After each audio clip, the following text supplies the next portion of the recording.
ప్రభు బిడ్డలందరికీ, హిందూ, ముస్లిం, క్రైస్తవ లోకానికి 2025 సంవత్సరాల క్రిందట యేసు ప్రభు వారు ఈ లోకానికి వచ్చి నా కొరకు, మీ కొరకు, మనందరి కొరకు దాదాపు 200 దేశాల్లో ఉన్న 850 కోట్ల ప్రజల కొరకు యేసు ప్రభు క్రైస్తవులు కాకపోయినప్పటికీ, హిందువులు కాకపోయినప్పటికీ, ముస్లింలు కాకపోయినప్పటికీ దేవుడే మానవుడిగా ప్రజలందరినీ, మనలందరినీ రక్షించడానికి ఈ లోకానికి వచ్చి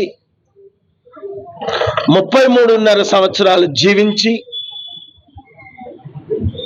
ఆయన చెప్పిన ప్రకారమే శిలువపై ఎక్కి మన అందరి కొరకు ప్రాణము పెట్టి రక్తము కార్చి చిందించి, ఇగో నేను మరలా 3 రోజుల తర్వాత లేస్తానన్నారు. మరలా 3 రోజుల తర్వాత ఆయన లేచి 542 మందికి కనిపించి శిష్యులతో, మీరు సర్వలోకానికి వెళ్ళి సర్వ సృష్టికి, కులాలకు, మతాలకు, ప్రాంతాలకు అతీతంగా నేను వచ్చాను, ప్రాణం పెట్టాను, రక్తము కార్చాను, నా ద్వారా మీకు రక్షణ, మనస్సుకు నెమ్మది, శరీరానికి ఆరోగ్యం, ఆత్మకి శాంతి, చనిపోయిన తర్వాత నాతో పాటు లక్షల కోట్ల సంవత్సరాలు మీరు పరలోక రాజ్యానికి వెళ్ళాలి అంటే యేసు నా రక్షకుడు, నా ఏకైక రక్షకుడని మీరు మనసులో, హృదయంలో నమ్మి మనస్ఫూర్తిగా మీరు కోరుకోవాలని చెప్పిన వాక్యాలు ఈరోజు 850 కోట్లలో దాదాపు 300 కోట్ల ప్రజలు ప్రభువును అంగీకరించారు. ఇంకా అంగీకరించిన వారు అపార్థం చేసుకోకుండా, మతంలో కలమని నేను చెప్పట్లేదు, ఏ మతం కూడా స్వర్గానికి తీసుకెళ్దు. మతాలు మనల్ని విభజిస్తాయి. కొంతమంది మత నాయకులు ఈరోజు చిచ్చులు పెడుతున్నారు. కొంతమంది మత నాయకులైతే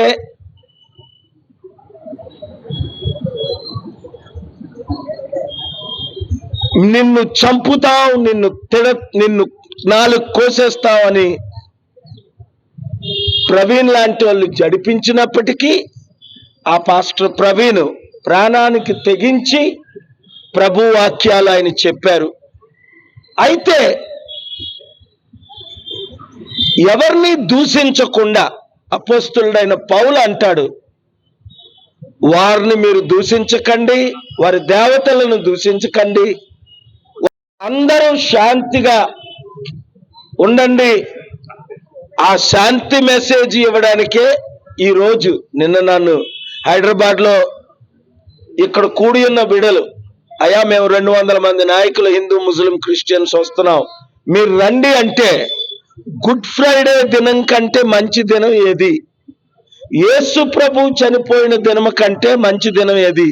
శాంతి కొరకు యేసు ప్రభు ఏమన్నారు? I give my peace unto you అని ప్రభు చెప్పారు. అలాగే ఇక్కడ ఎంత శాంతిగా ఈ మీటింగ్ జరుగుతుంది చూడండి. నా హిందూ మిత్రులందరికీ, మహమ్మదీయ సోదరి సోదరుమణులందరికీ నేనిచ్చే మెసేజ్ ఏంటంటే, either we have to live together or we will die together. Peace is the path. ఎవరి నమ్మకాన్ని రాజ్యాంగం ప్రకారం మనం ప్రకటించుకోవచ్చు.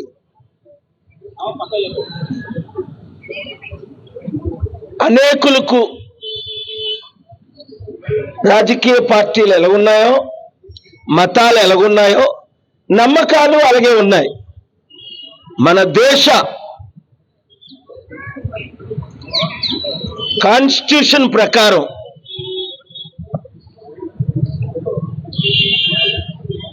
ఆర్టికల్ 25 ప్రకారం మన నమ్మకాన్ని మనం ఇతరులతో షేర్ చేసుకోవచ్చు. సో ఈరోజు ప్రతి ఒక్కరు గమనించండి, మీడియా ఛానల్ ద్వారా చూస్తున్న ప్రతి ఒక్కరూ ఒకటి గమనించాలి. ముఖ్యంగా మన తెలుగు రాష్ట్రాల్లో, మన దేశంలో ఉన్న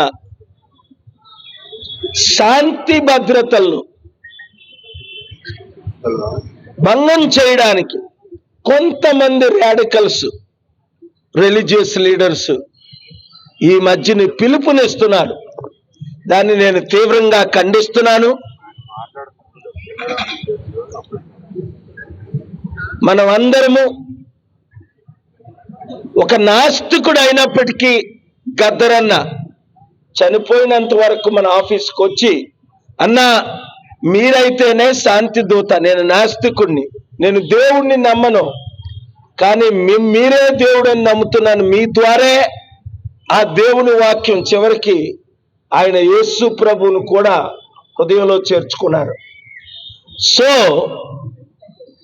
good is more powerful than evil, truth is more powerful than lie, love is more powerful than hatred. We can all live together in peace, sharing each other's faith, spreading the love, the message what Jesus meant. Go ye into all the world and preach the gospel, which is the good news that I am here, that I died on the cross of Calvary, I rose again, I will come back again very soon. So that is the message.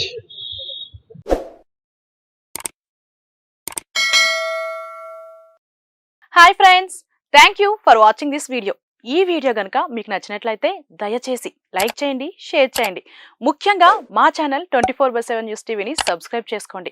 ఆ తర్వాత మీ విలువైన అభిప్రాయాల్ని, మార్పులు, చేర్పులు, కావాల్సిన video ఏమన్నా ఉంటే మన వీడియో కింద కామెంట్ సెక్షన్లో కామెంట్ రూపంలో తెలియజేయండి. నమస్కారం, సాయిదంచిక మాట్లాడుతున్నాను. ప్లీజ్ సబ్స్క్రైబ్, షేర్, లైక్ చేయండి 24/7 టీవీ ఛానల్. హాయ్ నమస్తే, నేను మీ Sonia Akula. Please subscribe to 24/7 news TV. Hi అండి, అందరికీ నమస్తే. నేను Mankota Prasad. Please do subscribe 24/7 news TV. Political, entertainment and infotainment updates కోసం like, share, subscribe 24/7 news TV.